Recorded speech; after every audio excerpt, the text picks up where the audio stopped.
용서는 없다. 시어머니 박순자 씨의 입에서 나온 이 서늘한 세 글자가 면회실의 차가운 공기를 가릅니다. 3년 동안 며느리에게 속아 정신병원이나 다름없는 요양원에 갇혀 있던 노모의 눈에는 서러움 대신 서슬퍼런 분노가 서려 있었습니다. 무릎을 꿇고 바닥을 기며 살려달라 애원하는 며느리 이수진 씨. 하지만 그녀의 앞에는 이미 인생을 송두리째 무너뜨린 고소장과 추악한 진실이 담긴 영상들이 놓여 있었습니다. 도대체 무엇이 평범한 고부관계를 이토록 처참한 전쟁터로 만든 것일까요? 며느리가 철저히 숨겨왔던 그 소름 돋는 계획과 시어머니가 3년을 견디며 준비한 최후의 반격은 이제 막 시작되었습니다. 떨리는 손으로 건네진 그 비밀스러운 쪽지가 가리키는 긴박한 현장으로 여러분을 초대합니다. 사연 시작 전 구독과 좋아요 부탁드립니다. 그럼 오늘의 사연 바로 시작하겠습니다. 도망쳐요. 죽을 힘을 다해 도망쳐요. 접힌 쪽지 위에 적힌 글씨는 떨리고 있었습니다. 쓴 사람의 손도 받는 사람의 손도 떨리고 있던 거죠. 경기도 외곽의 한 요양병원 면회실. 오후 2시 형광등 아래 대형 TV가 벽에 걸려 있고 흰 가운을 입은 70대 여성이 리모컨을 쥔 채 화면 앞에 서 있었습니다. 박순자 72세. 그녀의 입에서 단 3글자가 흘러나왔습니다. 잘 봐라. 맞은편 의자에 앉은 40대 여자의 동공이 흔들리더군요. 며느리 이수진. 그녀의 양쪽으로는 양복 차림의 변호사 2명이 출구를 완전히 틀어막고 서 있었습니다. 이 방에서 나갈 수 있는 사람은 아무도 없었던 겁니다. 순자의 손가락이 리모컨 버튼을 눌렀습니다. 화면에 CCTV 영상이 재생되기 시작하더군요. 날짜가 하단에 찍혀 있었습니다. 3년 전 겨울. 도망가지 마라. 순자의 목소리가 콘크리트 벽에 부딪혀 되돌아오는 게 아니겠어요? 수진의 입술이 파르르 떨리기 시작했습니다. 손톱이 자기 허벅지 살을 파고들고 있었죠. 화면 속에서 수진이 병원장에게 하얀 봉투를 건네는 장면이 잡혔습니다. 선명하게요. 수진이 벌떡 일어서더니 의자가 뒤로 넘어졌습니다. 이건 조작이에요. 이건 제가 아니라고요. 변호사가 서류 뭉치를 탁자 위에 내려놓으며 느리게 고개를 저었습니다. 순자는 눈 한 번 깜빡이지 않더군요. 그 눈빛, 3년을 벼른 사람의 눈빛이었던 겁니다. 면회실 구석에는 아들 정훈이 앉아 있었습니다. 대학병원 외과 의사 가운을 벗지 못한 채 달려온 모습이더군요. 두 손이 무릎 위에서 떨리고 있었습니다. 그런데 순자는 아들을 단 한 번도 쳐다보지 않았습니다. 정훈의 목 뒤로 식은땀이 줄줄 흘러내리고 있었죠. 수진이 정훈에게 달려갔습니다. 여보, 나 좀 살려줘. 여보. 정훈이 고개를 들지 못하더군요. 주먹만 쥐었다 폈다 반복할 뿐이었습니다. 남편은 아내의 손을 잡아주지 않았습니다. 이미 모든 걸 알고 있었으니까요. 순자가 리모컨을 다시 눌렀습니다. 2번째 영상이 시작되자 수진의 무릎에서 힘이 빠지는 게 보였습니다. 화면 속 수진의 목소리가 스피커를 타고 면회실에 울려 퍼지더군요. 시어머니 외부 연락 전부 차단해요. 누가 오든 돌려보내. 3년간 할머니를 세상에서 완전히 지워버린 명령이었습니다.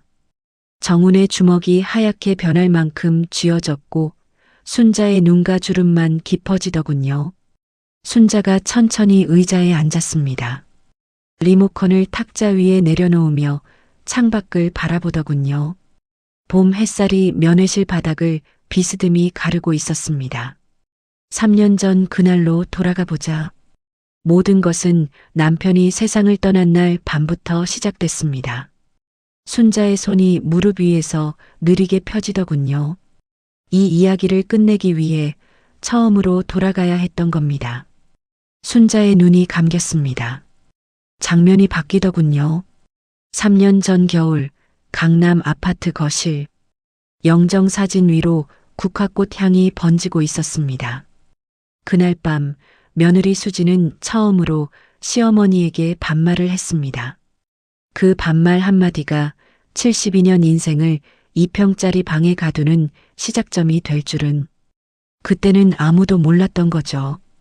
3년 전 겨울 강남 대형 아파트 거실이었습니다.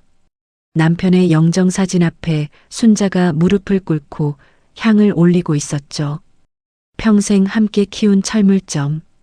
그걸 프랜차이즈로 만들어서 강남에 빌딩 한 채를 세운 부부였습니다. 남편이 먼저 떠나고 순자의 손에 남은 건 그 빌딩 하나와 외아들 정훈이었습니다. 정훈아, 이제 다 내 거다. 엄마가 뭘 더 갖고 있겠니? 너 잘 사는 거 보는 게 엄마 노후야. 순자가 아들의 손을 잡으며 명예 이전을 약속하던 그 순간 부엌에서 국을 끓이던 수진의 귀가 쫑긋 세워졌습니다. 명예 이전이라는 네 글자에 국자를 쥔 손에 힘이 잔뜩 들어가더군요. 어머니, 편히 쉬세요. 제가 다 할게요. 어제까지와는 다른 말투였습니다. 순자는 눈치채지 못했습니다. 수진의 시선이 거실 액자 뒤에 꽂힌 등기부등본 봉투를 훑고 지나갔다는 것도요. 그때부터였습니다. 며느리의 눈빛이 달라진 게 일주일 뒤의 일이었습니다. 순자가 장을 보고 돌아와 현관 비밀번호를 눌렀는데 문이 열리지 않는 게 아니겠어요? 한 번, 두 번, 세 번. 분명 맞는 번호인데 삐하고 거부음만 울리더군요. 수진이 안에서 문을 열며 환하게 웃었습니다. 어머니, 번호 바꿨어요. 보안 때문에요. 제가 알려드릴게요. 순자의 손가락이 허공에 멈춰 있었습니다.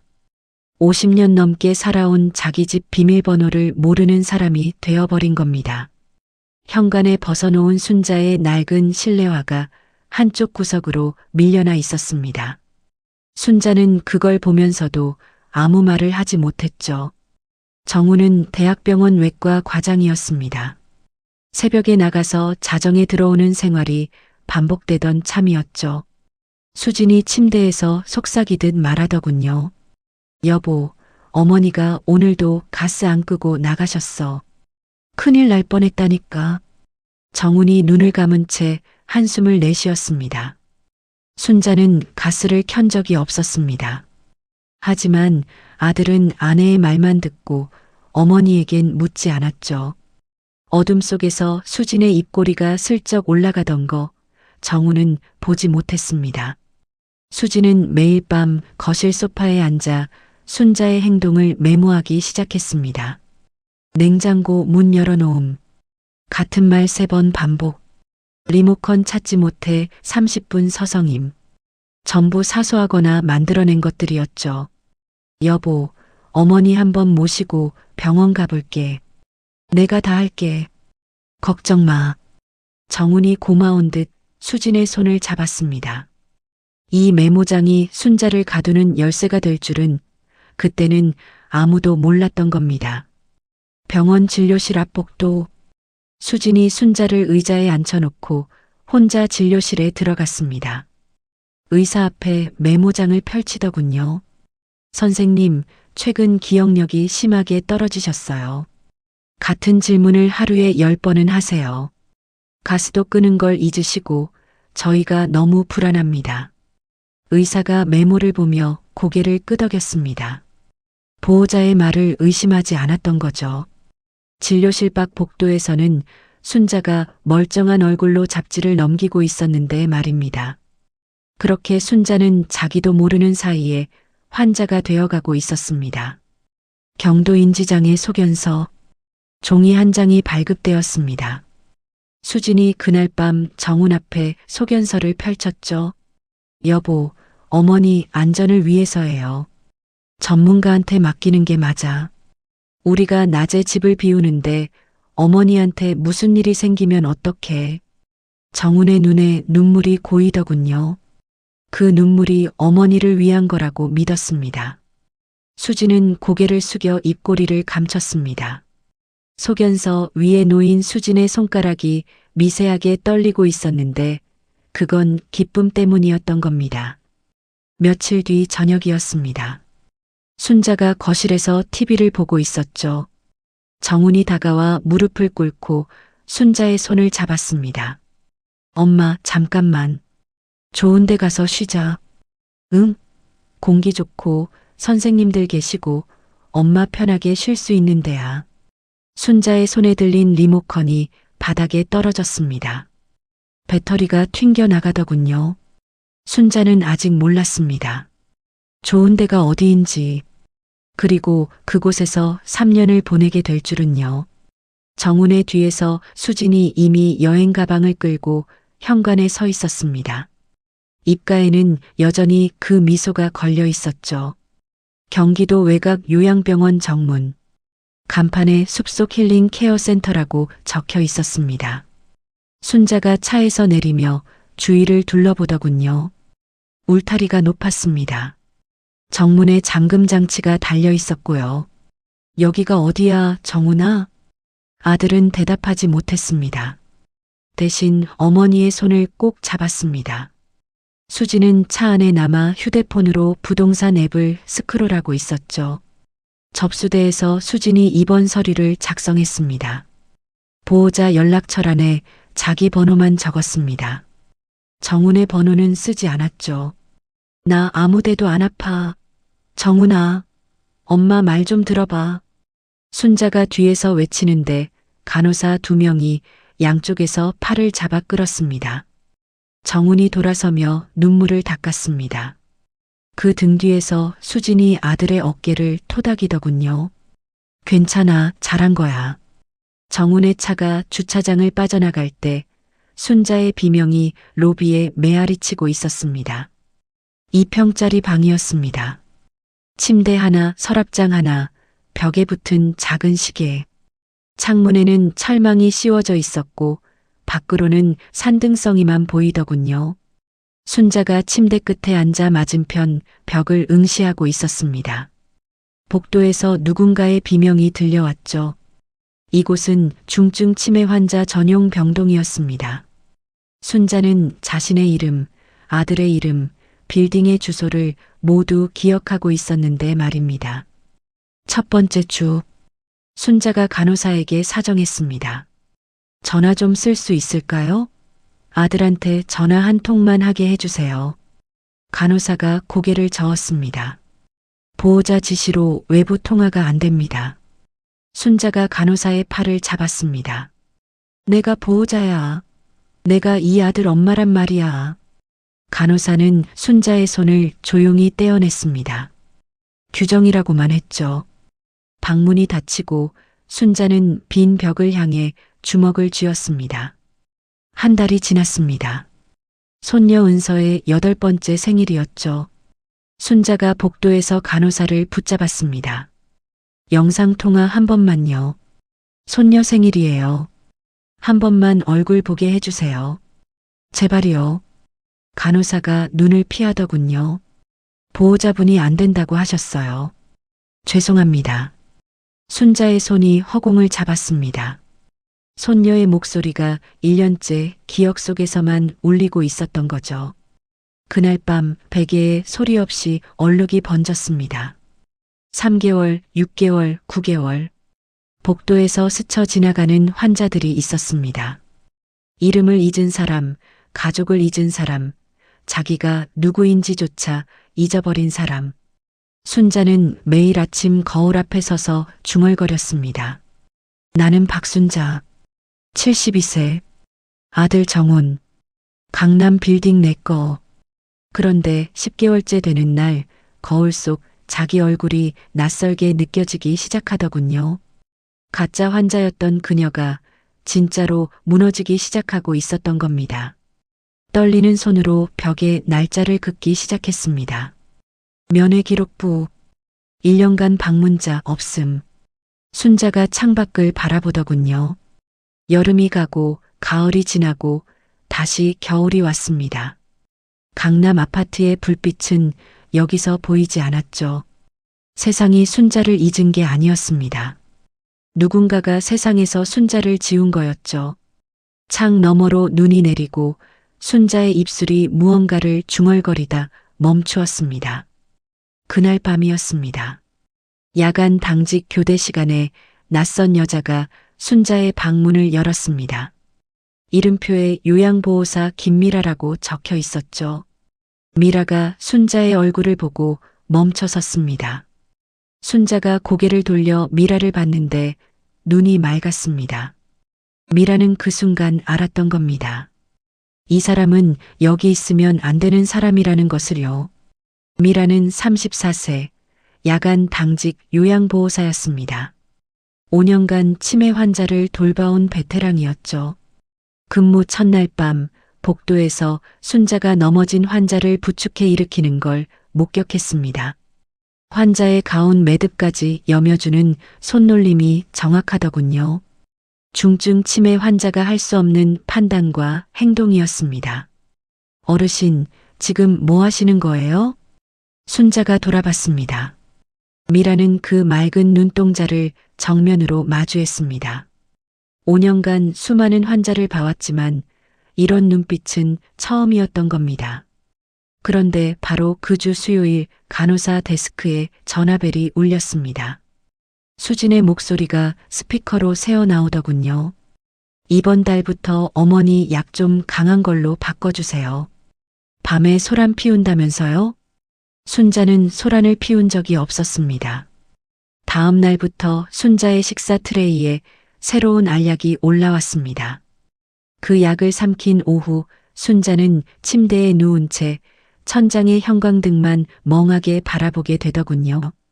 미라가 야간 순찰 중 순자의 차트를 확인했습니다. 처방 변경 사유란에 이렇게 적혀 있더군요. 보호자 요청에 의한 진정제 증량. 미라의 손끝이 차트를 쥐고 하얗게 변했습니다. 새벽 2시 물 한 잔을 들고 순자의 방에 들어갔습니다. 어르신, 낮에 많이 졸리세요? 순자가 느리게 고개를 끄덕이더군요. 약 먹으면 머리에 안개가 끼는 것 같아. 내가 뭘 하려고 했는지를 잊어버려. 미라의 입술이 꽉 다물렸습니다. 이건 치료가 아니었습니다. 일주일간 미라는 감시 카메라 사각지대인 비상계단 앞에서 순자와 대화를 이어갔습니다. 매일 밤 3분씩 조심스럽게요. 아들 이름이요? 정훈. 사시던 곳은요? 강남. 빌딩 하나가 내 거야. 내 손으로 지었어. 순자의 대답은 매번 정확하고 일관적이었습니다.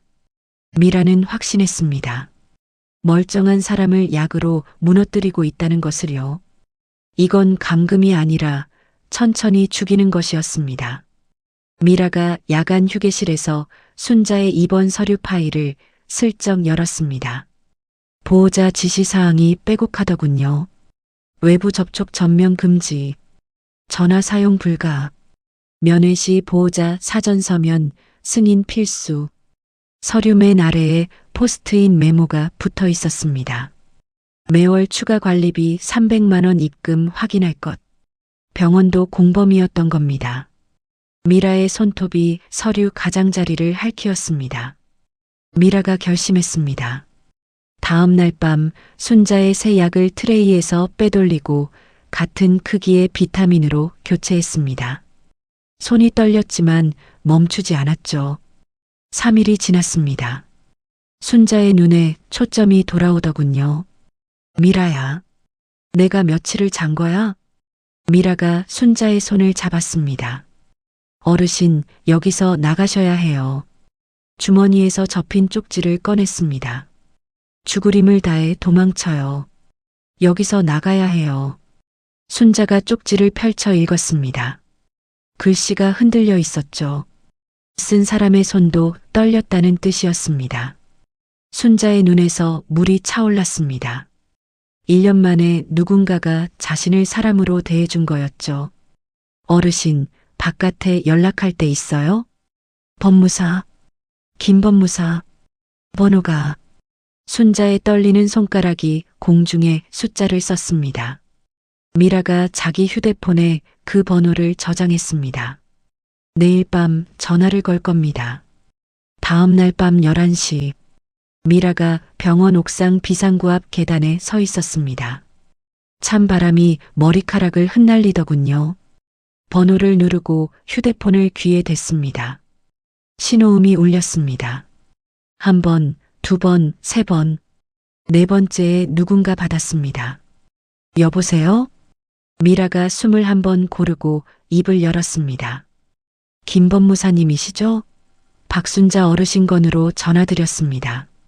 전화기 너머로 침묵이 흘렀습니다. 그리고 남자의 목소리가 급변하더군요. 순자 씨가 살아계십니까? 2주 뒤 같은 요양병원 면회실이었습니다. 법무사를 통해 연결된 변호사 한정우가 순자의 조카로 위장 등록하고 면회에 성공했습니다. 맞은편에 앉은 순자의 얼굴이 1년 전 사진보다 10살은 늙어 보이더군요. 한정우가 인지 테스트를 실시했습니다. 날짜, 장소, 인물, 계산 모두 정상이었습니다. 사모님 정상이십니다. 한정우의 펜이 멈췄습니다. 정상인 사람이 1년간 치매 병동에 갇혀 있었던 겁니다. 순자의 입술이 떨리더군요. 한정우가 노트북을 펼쳐 등기부등본을 검색했습니다. 화면을 순자에게 돌렸습니다. 강남 빌딩 소유자 이름 이수진. 순자의 손이 테이블을 짚었습니다.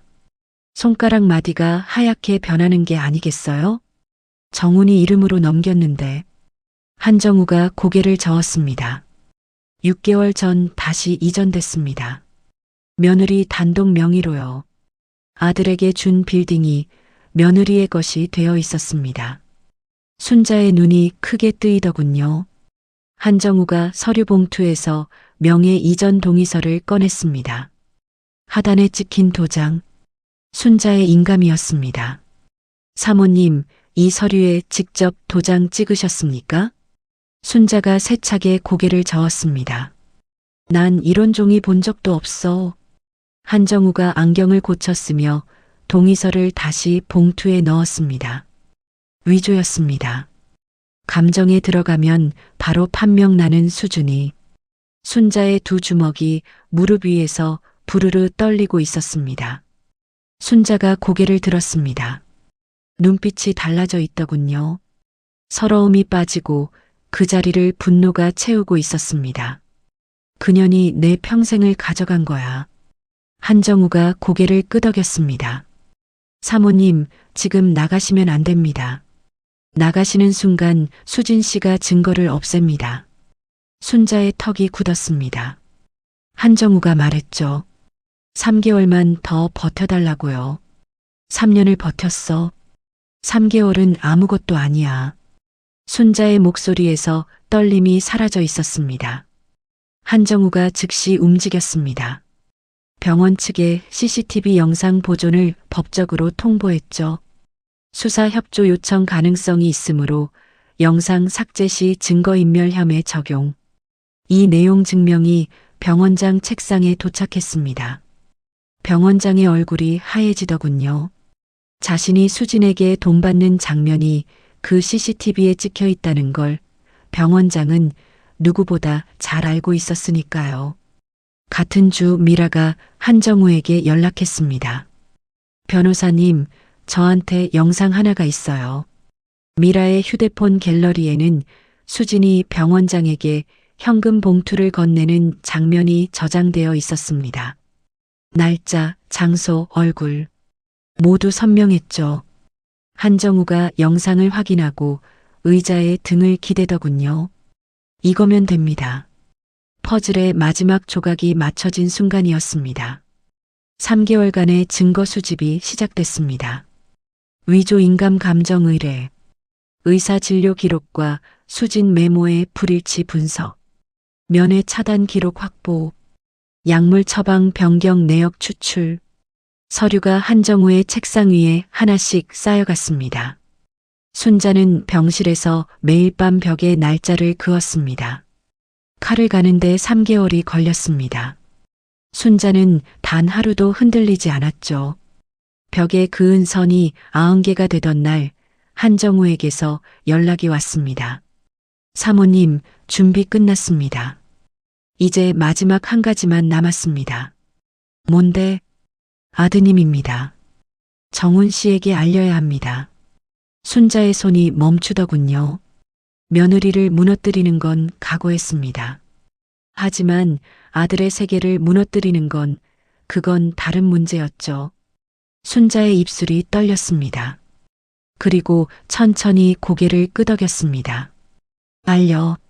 서울대학병원 지하주차장, 저녁 8시였습니다.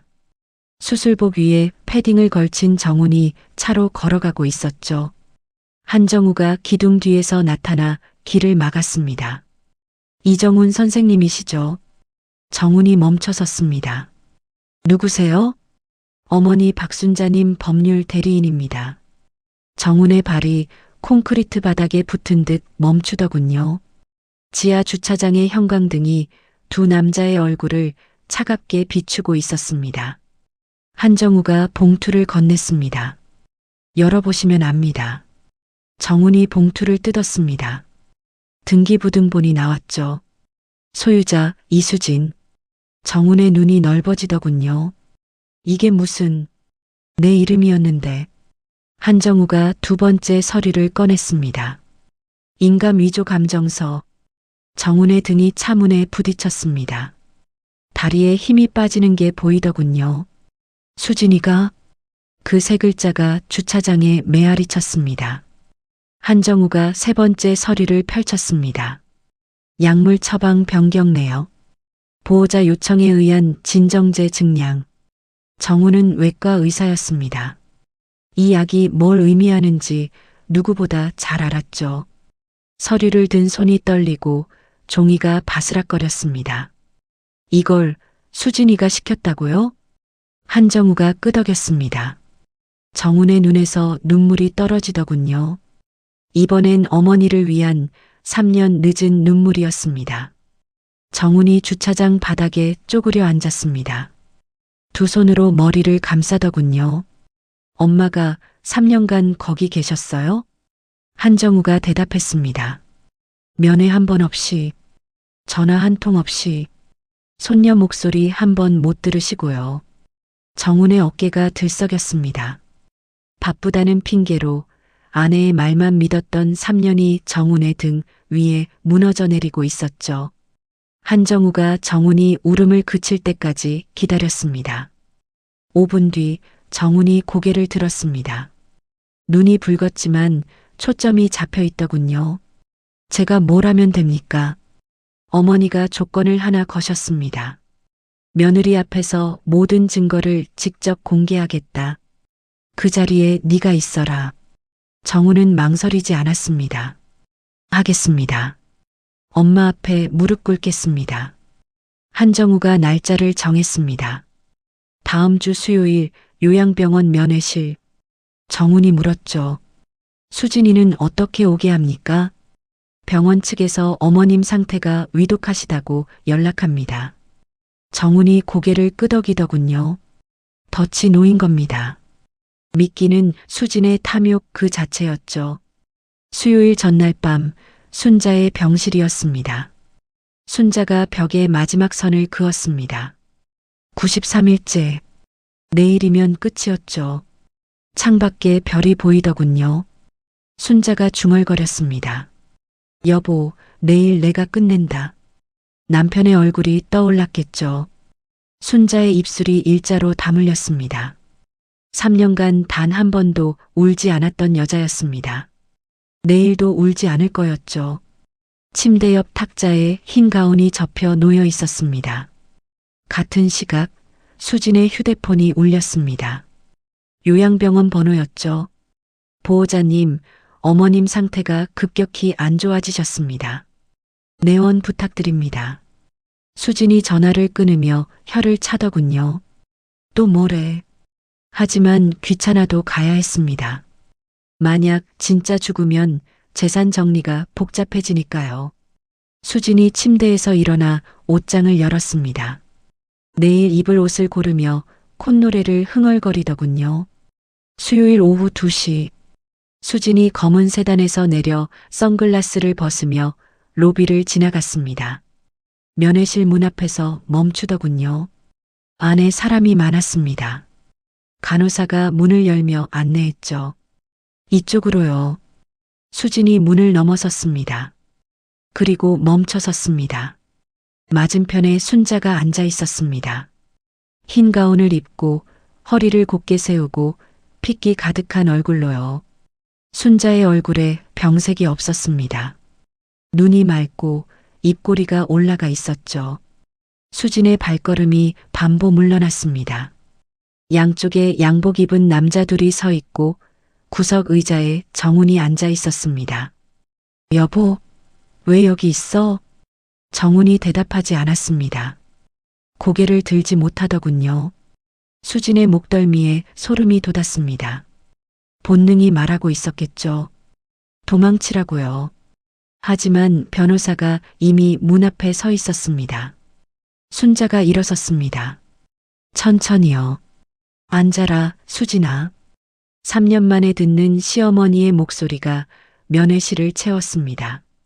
수진이 한 발 더 물러섰지만 뒤에 의자가 걸리더군요. 변호사가 낮은 목소리로 말했습니다.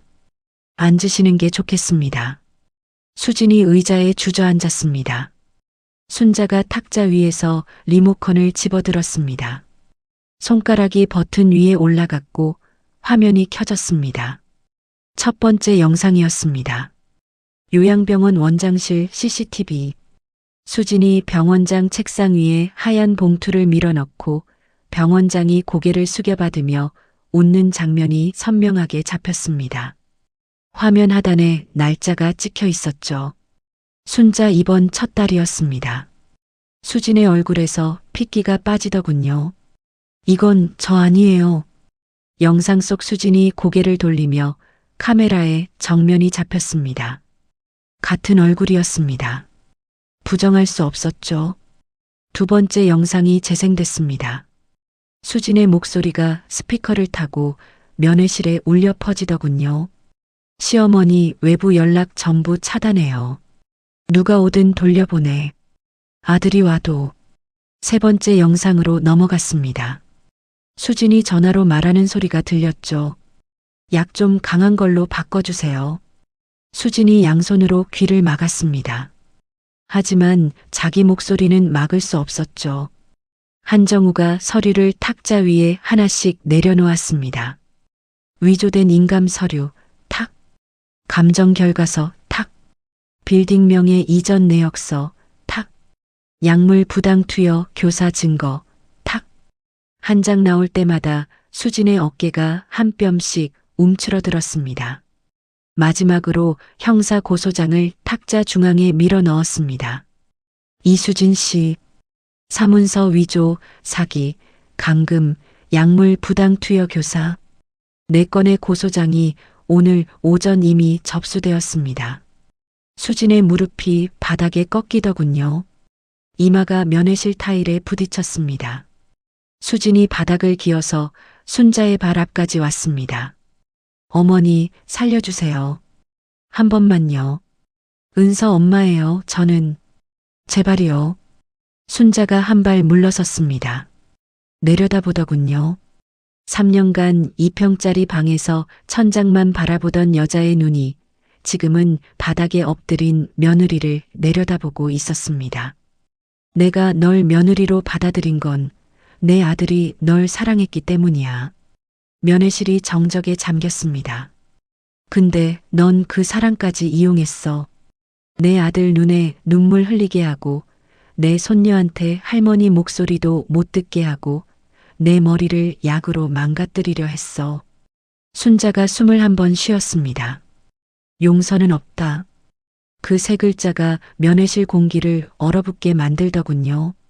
정훈이 자리에서 일어나 순자 앞에 무릎을 꿇었습니다. 이마가 바닥에 닿았습니다. 엄마, 죄송합니다. 순자가 아들의 뒷머리를 내려다봤습니다. 손이 올라가다 멈추더군요. 쓰다듬지 않았습니다. 아직은. 순자의 입술이 떨렸지만 돌아섰습니다. 문 쪽으로 걸음을 옮겼죠.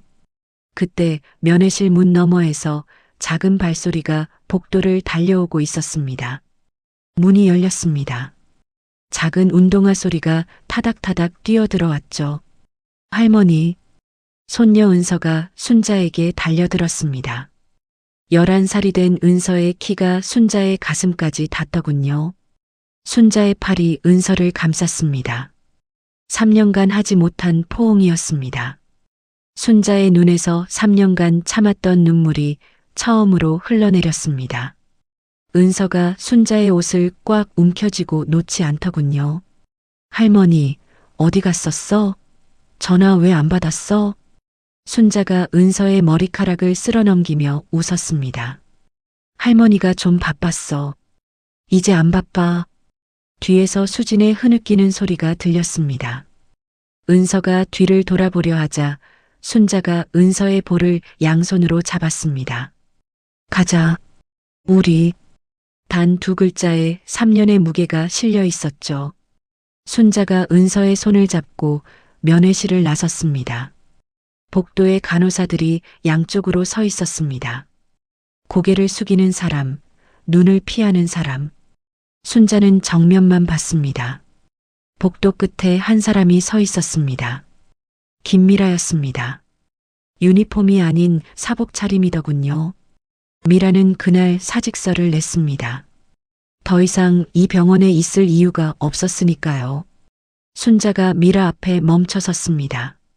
한 손은 은서를 잡고 다른 손을 미라에게 내밀었습니다. 고마워, 미라야. 미라가 두 손으로 순자의 손을 잡았습니다. 울음을 참느라 입술을 깨물더군요. 어르신, 건강하세요. 순자가 미라의 손을 꽉 쥐었다 놓았습니다. 네가 아니었으면 나는 내 이름을 잊었을 거야. 순자는 그 말을 속으로만 되뇌었습니다. 미라가 고개를 숙여 은서에게 손을 흔들었죠. 병원 정문이 열렸습니다. 5월 오후에 햇살이 쏟아져 들어오더군요. 순자가 정문 앞에서 멈춰 섰습니다. 눈을 감았습니다. 바람이 얼굴을 스쳤죠. 철망 너머로만 보던 하늘이 머리 위에 있었습니다. 3년 만에 맞는 바깥 공기였습니다. 할머니, 빨리 가요. 은서가 순자의 손을 잡아 끌었습니다. 두 사람이 주차장을 지나 인도로 나섰습니다. 은서가 물었죠. 할머니, 이제 우리 집 가는 거야? 순자가 걸음을 멈추더군요. 잠시 하늘을 올려다봤습니다. 우리 집이 어디인지 아직 정해지지 않았습니다. 빌딩은 되찾겠지만 그 안에 함께 살 사람은 달라질 거였으니까요. 할머니가 맛있는 거 사줄게. 뭐 먹고 싶어? 은서가 웃으며 대답하는 목소리가 봄바람에 섞여 퍼졌습니다. 두 사람이 길을 걸어가더군요.